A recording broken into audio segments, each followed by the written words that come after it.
Welcome to our third module, that is the shipping lines. Previous classes actually we discussed about the various companies which are involved in the alliance formation and so on.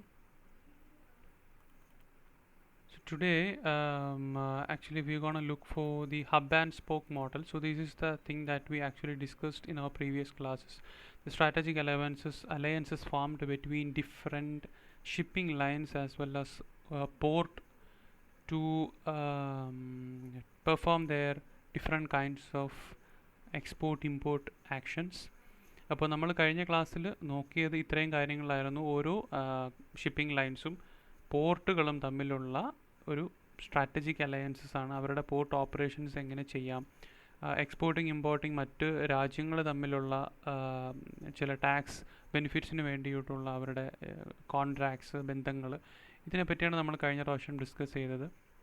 രണ്ട് എക്സാമ്പിളും നമ്മളിവിടെ പറഞ്ഞു പോയിരുന്നു. Hapag ലോയിഡിൻ്റെയും ഇതിൻ്റെ Maersk and സീലാൻഡിൻ്റെയും examples നമ്മൾ discuss ചെയ്തിരുന്നു. So അതിനുശേഷം നമ്മൾ നോക്കുന്ന വേറെ ഒരു ടേമാണ് hub and spoke routing.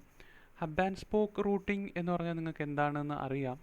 So before I jump into this slide, I'll show you an image. This is the hub and spoke model. അതിൽ ഒന്നാമത്തേതാണ് point to point and another one is hub and spoke. So point to പോയിന്റിൽ നിന്നും hub and സ്പോക്കിലോട്ട് നമ്മൾ മാറുമ്പോൾ, rooting മാറുമ്പോൾ എന്താണ് അതിൻ്റെ advantages എന്നാണ് നോക്കുന്നത്. സോ ഒരു പോയിന്റ് ടു പോയിന്റ് നെറ്റ്വർക്ക്സിൽ 16 ഇൻഡിപെൻഡൻറ്റ് കണക്ഷൻസ് ആണ് നമ്മൾ കാണാൻ സാധിക്കുന്നത്. അതായത് 4x4, that is 16 independent connections. So each to be serviced by vehicles and infrastructures. അതായത് ഓരോ തവണയും ഓരോ ഷിപ്പ് 4 ഡെസ്റ്റിനേഷൻസിൽ, ഒരു ഡെസ്റ്റിനേഷനിൽ നിന്ന് സ്റ്റാർട്ട് ചെയ്ത് 4 ഡെസ്റ്റിനേഷനിൽ ട്രാവൽ ചെയ്യുകയും 4ഇടത്ത് അത് അൺലോഡിങ് പ്രോസസ്സും ലോഡിംഗ് പ്രോസസ്സും ചെയ്യേണ്ട ഒരു റൂട്ടിംഗ് സിസ്റ്റമാണ് പോയിന്റ് ടു പോയിന്റ് എന്ന് പറയാം. But while in the case of N hub and spoke model, it will be easy for us to transport the goods, that is the loading and unloading process വളരെ smooth ആയിട്ട് ചെയ്യാനും എല്ലാ പോർട്ടും എല്ലാ shipping ലൈൻസും പരസ്പരം dependent ആയിട്ട് work ചെയ്യാനും സാധിക്കും. അതായത് ഒരു പോർട്ടിൽ നിന്നും ഷിപ്പ് ട്രാവൽ ചെയ്ത് കഴിഞ്ഞാൽ അത് ഒരു ഹബ്ബിലോട്ട് എത്തുന്നു. ആ ഹബ്ബിൽ തന്നെയായിരിക്കും അതിൻ്റെ എല്ലാ ലോഡിംഗ് അല്ലെങ്കിൽ അൺലോഡിംഗ് പ്രോസസ്സ് കണ്ടക്ട് ചെയ്യുക. From there the product is transported to the destination.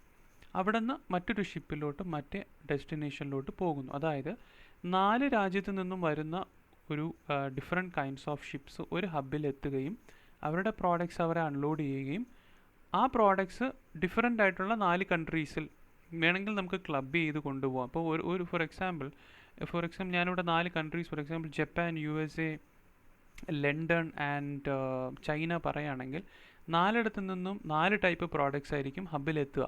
ഹബ്ബിലെത്തിയതിനു ശേഷം എനിക്ക് ഫോർ എക്സാമ്പിൾ ജപ്പാനിൽ നിന്നും ചൈനയിൽ നിന്നും വന്ന ഫുഡ് പ്രോഡക്ട്സ് കമ്പൈൻ ചെയ്ത് എനിക്ക് സിംഗപ്പൂരിലോട്ട് എത്തിക്കണമെങ്കിൽ എനിക്ക് ഏറ്റവും ബെസ്റ്റ് ഓപ്ഷൻ എന്ന് പറയുന്നത് ഹബ് ആൻഡ് സ്പോക്ക് ആയിരിക്കും.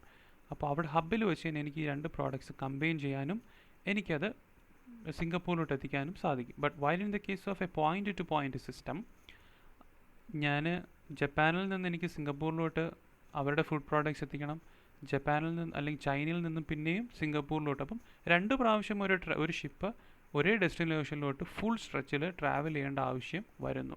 ഓൾസോ ട്രാഫിക് ഇഷ്യൂസും നമുക്ക് കൂടി വരും പോയിന്റ് ടു പോയിന്റ് സിസ്റ്റത്തിൽ. But while in the case of hub and spoke system it will be much reduced.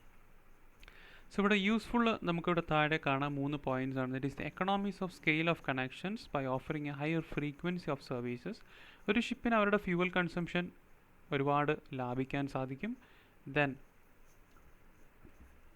Traffic controlling നമുക്ക് ഒരുപാട് നിയന്ത്രിക്കാൻ സാധിക്കുന്നുണ്ട്. Then economies of scope in use of shared transhipment facilities. അതായത് ഇവിടെ വന്ന് നമ്മൾ ഈ മിക്സപ്പ് ചെയ്യുന്നതുകൊണ്ട് പ്രോഡക്ട്സ് നമുക്ക് എന്ത് ചെയ്യാം, മറ്റ് രാജ്യങ്ങളിലോട്ട് ഒരു ഷിപ്പിന് തന്നെ പല ടൈപ്പ് ഓഫ് പ്രോഡക്ട്സ് ക്യാരി ചെയ്തുകൊണ്ട് എത്താൻ സാധിക്കുന്നു.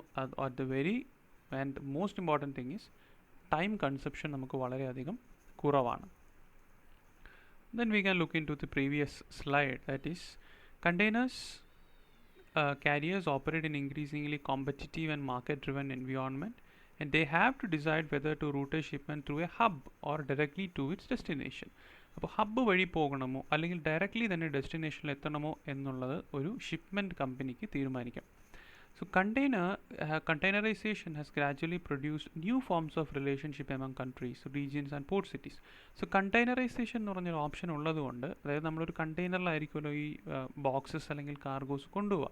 സോ അങ്ങനെ ഒരു ഓപ്ഷൻ ഉള്ളതുകൊണ്ട് നമുക്ക് different type of products combine ചെയ്തുകൊണ്ട് നമുക്കൊരു രാജ്യത്തോട്ട് എത്തിക്കാനുള്ള ഓപ്ഷൻ ഉണ്ട്. Then ports compete not as individual places that handle ships but as crucial links within global supply chains. അപ്പോൾ ഓരോ പോർട്ടും ഒരു വലിയ പങ്കാണ് വഹിക്കുന്നത് നമ്മുടെ ഹോൾ ഗ്ലോബൽ സപ്ലൈ ചെയിനിൽ. കാര്യം എല്ലാ പോർട്ടിലും എല്ലാ ഷിപ്പും എത്തി ലോഡിങ് അൺലോഡിങ് പ്രോസസ്സ് ചെയ്യുക എന്ന് പറയുന്നത് പോസിബിൾ അല്ല. സോ ഒരു ഹബ്ബ് ആയിട്ട് പ്രവർത്തിക്കുന്ന ഒരു ബിഗർ പോർട്ട് അല്ലെങ്കിൽ ഒരു മേജർ പോർട്ട് ഉണ്ടെങ്കിൽ it will be easy for us to do the shipment process.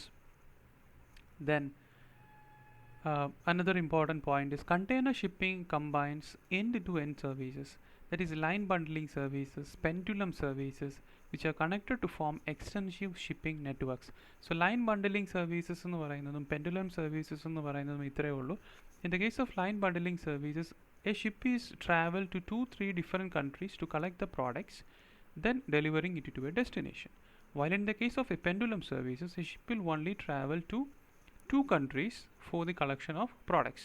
Pendulum എങ്ങനെയാണ് വർക്ക് ചെയ്യുന്ന അറിയാലോ, 3 പോയിൻറ്റ്സിൽ അതിനൊരു സ്റ്റോപ്പ് ഉണ്ടാവും അല്ലേ, ടോപ്പ് മിഡിൽ എൻഡ്. സോ ഈ 3 പോയിൻറ്റിലായിരിക്കും ഒരു ഷിപ്പ് എന്ത് ചെയ്യുക, ട്രാവൽ ചെയ്യുക for the delivery of products. അതാണ് പെൻഡുലം സർവീസസ് എന്ന് പറയാം.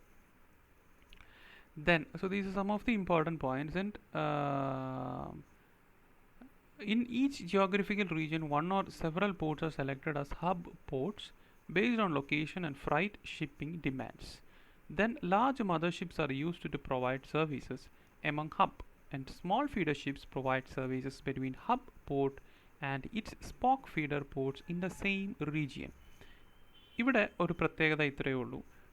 ചില പ്രത്യേക ജിയോഗ്രഫിക്കൽ റീജിയനിൽ ഡിപ്പെൻസ്, ഒരുപാട് പോർട്ട് അവർ ഹബ്ബായിട്ട് ചൂസ് ചെയ്യുകയും വലിയ ഷിപ്പ് അതായത് മദർ ഷിപ്സ് എന്ത് ചെയ്യുന്നു, ഫോർ എക്സാമ്പിൾ ഒരു 50,000 ടൺ അല്ലെങ്കിൽ 5 lakh ടൺ കപ്പാസിറ്റി ഉള്ള ഒരു ഷിപ്പ് നമ്മുടെ ഇന്ത്യയിൽ നിന്ന് UAE പോവുകയാണ് എന്ന് വയ്ക്കുക.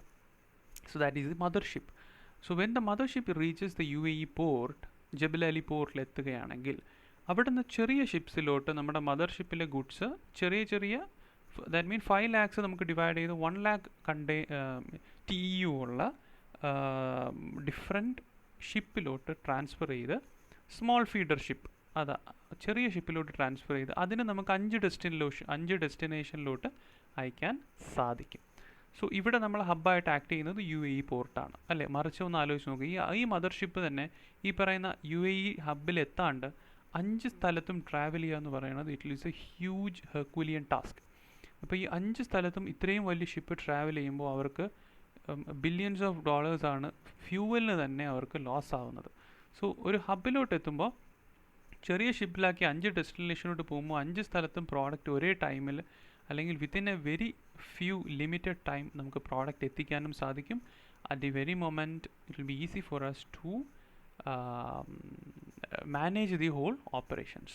So this is simply called the hub and spoke routing.